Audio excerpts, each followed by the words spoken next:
Case అల్కగా కేటీఆర్ జైలుకుపోతాడు. ఎందుకు చర్య తీసుకుంటలేవు? ఫోన్ ట్యాపింగ్ కేసు, ఎంపీల ఫోన్ ట్యాపింగ్ లేనాయి, మంత్రుల ఫోన్ ట్యాపింగ్ లేనాయి. వీళ్ళందరూ ఫోన్ ట్యాపింగ్ల మీద నువ్వు ఎందుకు చర్యలు తీసుకుంటలేవు? కుల్లా పోలీస్ డిపార్ట్మెంట్ చెప్తూనే ఉన్నది ఫోన్ ట్యాపింగ్ లేనే అని. నువ్వు ఎన్ని వందల కోట్లు ఎన్ని వేల కోట్లకి లాలూచి పడుతున్నావు రేవంత్? కల్వకుంట్ల దగ్గర దయచేసి చెప్పు. తెలంగాణని ముంచిపోయిన కల్వకుంట్లోను, తెలంగాణ వల్లనే మోసం చేస్తున్నాడు రేవంత్ రెడ్డి.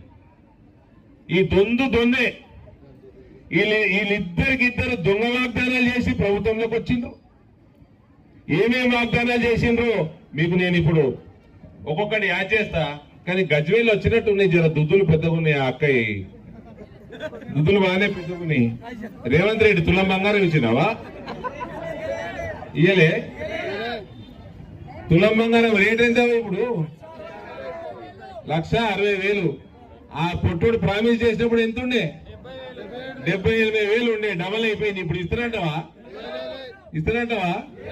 రైతులకు రుణమాఫీ చేసిండా?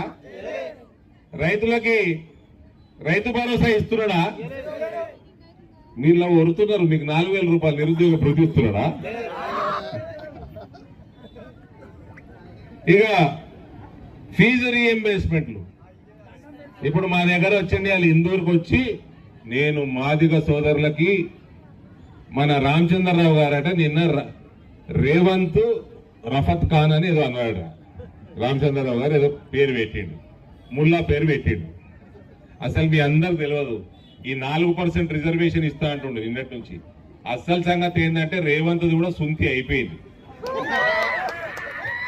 मुल्ले को खुश करने के लिए रेवंत भी सुनती कर लिया, हो गया.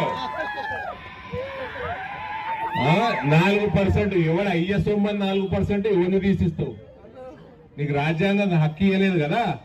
హిందువులది 4% కట్ చేసి నువ్వు తుర్కోళ్ళకి ఎట్లిస్తావు? నీకు ఓడిచ్చిండు హక్కు. నీకు ఓడిచ్చిండు హక్కు. ఇక ఇందూరుకు వచ్చి నేను మాదిగ సోదరులని ఇవి చేసిన, మాదిగ సోదరులకు అది చేసిన అని చెప్పి నన్ను రేవంత్ మాదిగ అనండి, నేను గౌడ్ సోదరులకు ఇట్లా చేసిన అట్లా చేసిన అని నన్ను రేవంత్ గౌడ్ కూడా అనండి అన్నాడు. ఏం చేసినావు? లొట్టపీస్ చేసినావు. ఏం చేసినావు బ్రదర్ చెప్పు. మాదిగ సోదరులకి ఏం చేసిండు? కనీసం ఎస్సీ ఎస్టీ బీసీ పిల్లగాళ్ళకి, మాదిగ మాల సోదరులకి వాళ్ళ పిల్లగాళ్ళకి కనీసం ఫీ స్కాలర్షిప్లు రీఎంబర్స్మెంట్ ఇచ్చే పని కూడా చేయలేదు వాళ్ళకి.